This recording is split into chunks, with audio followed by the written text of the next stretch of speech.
I am going over Judge Hippler in the Idaho 4 Moscow murders rulings that were posted yesterday, 4/18, for the motion in limine that we had on April 9th. Now, I've done all the recaps of everything that he's posted yesterday in my videos below, so make sure you go watch those. We've touched on many different topics, and now we are going to talk about the motion for the state that the state proposed for the neuropsychological and psychiatric evidence. The state seeks to prohibit defendant from offering any testimony during the penalty phase in connection with his neuropsychological and psychiatric evaluations performed by his disclosed experts Rachel Orr and Eileen Ryan. The state argues the proposed testimony falls outside the mental condition evidence allowed by IC 18207. Defendant responds that he is not relying on the proposed testimony as a mental element defense, noting his relevant diagnosis are physical conditions, not mental conditions. Rather, he intends to present the evidence to aid the jury in understanding both the physical implications of his diagnoses and contextualizing his allegedly unconventional courtroom demeanor. Or argument on the motion was held on April 9th, where they talked about it. During the course of this case, the defense team retained Dr. Rachel Orr, a clinical neuropsychologist, to conduct a comprehensive neuropsychological evaluation of the defendant and issue a report.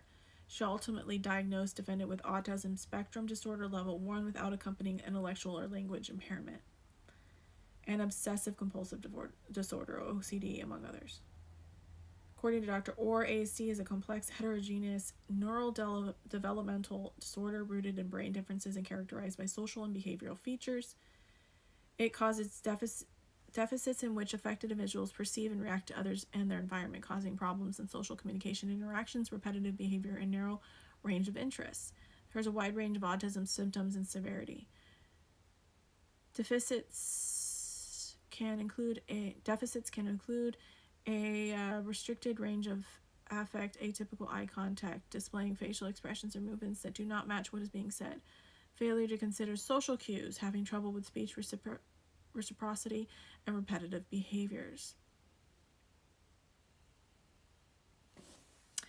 The doctors both noted deficiencies in his ability to, he has intense eye contact, restricted range of effect, occasional subtle rocking of upper torso while seated, awkward gestures and interaction, atypical tone, lack of appreciation for personal space, and pedantic speech.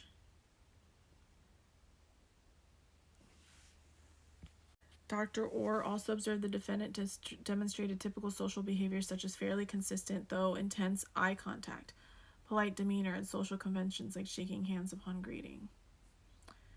She noted that the defendant engaged in conversation and was never overtly inappropriate. She noted the defendant manages sensory processing differences by self-soothing activities like driving and extensive time in the dark.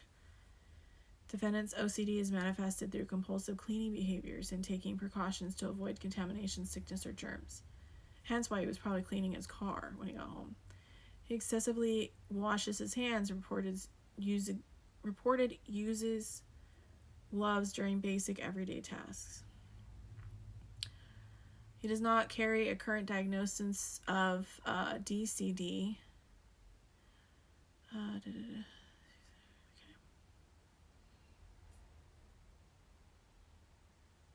The only thing she made with his fine motor dexterity was the defendant moved his whole arm and repositioned his upper body slightly to manipulate the items effectively.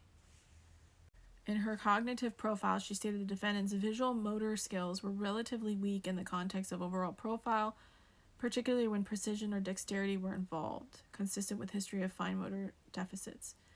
When isolated, defendant's fine motor dexterity and speed were impaired, likely impacting his visual motor performances as well. So they're saying he's not going to submit this as a mental health condition, but as a neurodevelopmental or neurobiological disorder. He notes that this Dr. Jeffrey Limine did an MRI on Brian, and it showed the objective evidence of disrupted brain structure in several nodes of the social network of his brain. So because he's not planning on using it as a mental condition, it says defendant is not intending to use his diagnoses to challenge the state of mind element of the crimes with which he is charged. In fact, he is not intending to use his diagnoses as a reflection of his mental state at all, and disputes that they are mental conditions in the first place. Thus, because defendant is seeking to introduce his diagnoses to explain physical deficits rather than mental deficits that disqualify him from forming the intent necessary to commit the crimes, IC 180207 does not govern the analysis. So because it doesn't qualify under 18207, since it's not a mental one, diagnoses, they have to determine if the diagnosis is relevant. So the judge is referencing what they had given as evidence, and there was this one Supreme Court case where the guy showed up to court with a bag over his head. Ended up he had signs of Asperger's disease, if I'm saying that correctly, or disorder, and he's saying that the defendant, meaning Brian, has not had any kind of odd behavior like in that Burr case. That he's observed him sometimes all day at hearings and does not find that he's acting in any odd or incongruent manner or otherwise demonstrating signs at counsel table that would warrant any explanation to the jury. He says that his behavior has been entirely appropriate.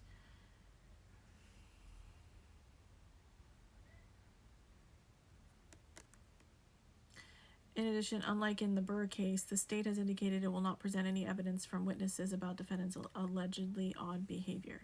Consequently, testimony about defendant's ASD is simply not relevant if he does not testify. So the judge is saying that it's wasting time, potentially unfairly prejudicing both defendant and the state. Okay. The jury will already be instructed about evidence it is allowed to consider in determining guilt. So there was a footnote that it references. This defendant also cites the State versus Boyd. None of these cases support the proposition that the defense ASD is relevant to explain the courtroom demeanor of non-testifying defendant, rather than evidence in each was used to rebut an element of the crime. So the judge is saying that it'll take too much time for the experts to have to explain his diagnoses, and that he hasn't exhibited anything too strange, and that it will actually be against him and become unfairly prejudicial to the defendant if he has to explain his behavior, and it will make the jury focus more on him more than if they were not to be told anything. He says, if, however, defendant testifies, evidence to explain his demeanor may become relevant. At that point, defendant's demeanor, which goes to his credibility, is relevant evidence a jury can consider, which the state concedes. However, prior to presenting testimony on the matter, defendant must raise the matter with the court outside the presence of the jury to discuss the permissible scope.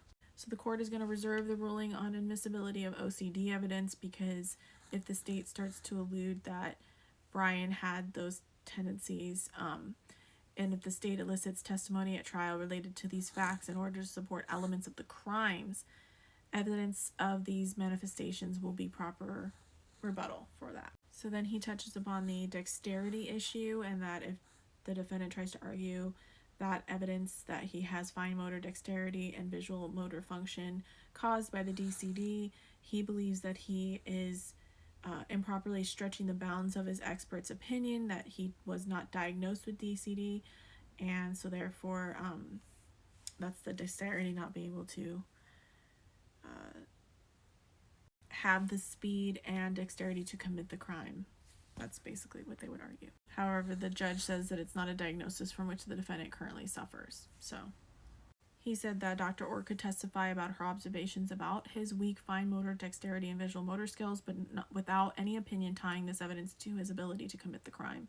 Its relevance is lacking and invites unsupported speculation by the jury about the defendant's ability to commit the crime. So he says that with regards to the neuropsychological and psychiatric evidence, it's granted and in part and reserved in part. So if you like this, make sure you give a like and a follow, and I will keep you up to date on this case as we go.